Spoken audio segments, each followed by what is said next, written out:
Good morning student. 7th chapter 11 session 3। आज अपन देख रहे हैं पादपों में परिवहन और उत्सर्जन की क्रिया। इससे पहले वाले दो सेशंस में अपन ने मानव उत्सर्जन तंत्र और परिसंचरण तंत्र के बारे में डिटेल से पढ़ा था। अब अपन देख रहे हैं कि पादपों में किस प्रकार संवहन की क्रिया होती है। पादप भी अपना भोजन, जिसको किचन ऑफ प्लांट कहा जाता है, पत्तियां, वो पादप का भोजन बनाती है और जड़ें जो है वो जल व खनिज लवणों को अवशोषित करती है और पौधों के समस्त भागों तक पहुंचाती है। तो ये सब समस्त भागों तक पहुंचाने का कार्य किसके द्वारा किया जाता है? तो पादपों में दो प्रकार के उत्तक पाए जाते हैं, जाइलम और फ्लोएम, जिसको कंबाइंड रूप से अपन संवहनी उत्तक कहते हैं या वास्कुलर टिश्यू कहते हैं। जाइलम और फ्लोएम जो है वो पौधों के समस्त भागों तक ट्रांसपोर्ट का काम करता है, चाहे वो फूड हो, चाहे वो वाटर हो, चाहे वो मिनरल्स हो।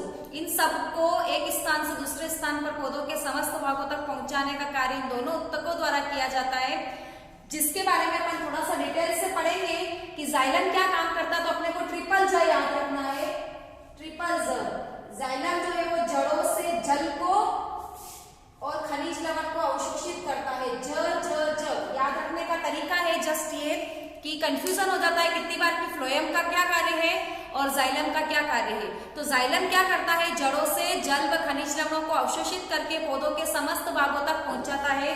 डायग्राम अगर अपन देखें तो जाइलम आपको दिख रहा है, जड़ों की सहायता से जल व खनिज लवणों को अवशोषित करके पौधों के समस्त भागों तक पहुंचाना, परंतु ऊपर की ओर जाता है, इसलिए जाइलम जो है वो एक दिशीय काम करता है, यानी कि वन डायरेक्शनल जाइलम की कोशिकाएं काम करती है। जाइलम जो है वो चार प्रकार की कोशिकाओं से मिलकर बना होता है, जाइलम पेरेन्काइमा, जाइलम फाइबर्स, चालनी कोशिका और वाहिका या वाहिनिका।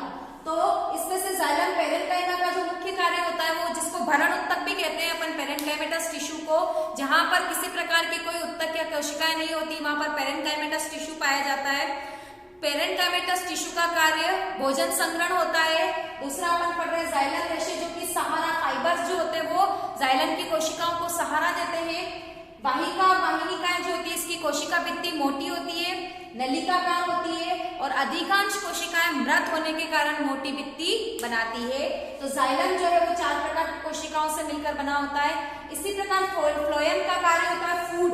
तो याद रखना है अपने को एफ फ्लोएम जो होता है, हालांकि फ्लोएम की स्पेलिंग पी से शुरू होती है, फिर भी अपन याद रखने के तरीके से बात करें तो एफ एफ, यानी कि फ्लोएम जो है वो फूड का ट्रांसपोर्ट करता है। पत्तियां जो भोजन बनाती है उसको पौधों के समस्त भागों तक पहुंचाने का कार्य फ्लोएम के द्वारा किया जाता है। फ्लोएम जो है वो 5 प्रकार की कोशिकाओं से मिलकर बना होता है। इसमें से फ्लोएम पेरेन्काइमा और फ्लोएम फाइबर जो होते हैं वो जाइलम फाइबर और पेरेन्काइमेटस टिश्यू के समान ही अपना कार्य करते हैं, लेकिन जो चालनी नलिका, साथी कोशिका और चालनी कोशिकाएं होती है ये छिद्रित होती है, नलिकाकार होती है। इसमें से सारी कोशिकाएं जीवित होती है, केवल फ्लोएम रेशे जो होते हैं वो क्या होते हैं? मृत सेल्स के बने होते हैं। बाकी सारी उत्तक की कोशिकाएं जो होती है वो जीवित होती है। ये भी ट्यूब लाइक स्ट्रक्चर्स होता है और एक स्थान से दूसरे स्थान पर ट्रांसपोर्ट करता है भोजन का। तो हमको पता है कि पत्तियां यहाँ भी होती है, यहाँ भी होती है, यहाँ भी होती है। तो पत्तियों द्वारा भोजन को पौधों के समस्त भाग तक पहुंचाना, यानी कि जड़ों तक पहुंचाना और प्लांट के टॉप भाग तक पहुंचाना। तो फ्लोएम का कार्य जो होता है वो बहुदिशीय होता है, यानी कि ऊर्ध्वाधर भी अपना कार्य करता है और नीचे की ओर भी अपना कार्य करता है। सामान्यतया जाइलम और फ्लोएम में अंतर अगर अपन पूछे तो अपन कह सकते हैं कि जाइलम जो है वो जड़ों से जल व खनिज लवण को पादप के समस्त भागों तक पहुंचाता है, जबकि फ्लोएम जो है वो भोजन को समस्त भागों तक पहुंचाता है। जाइलम 4 प्रकार की कोशिकाओं से मिलकर बना होता है, फ्लोएम 5 प्रकार की कोशिकाओं से मिलकर बना होता है। जाइलम की अधिकांश कोशिकाएं मृत होती है, जबकि फ्लोएम की अधिकांश कोशिकाएं जीवित होती है।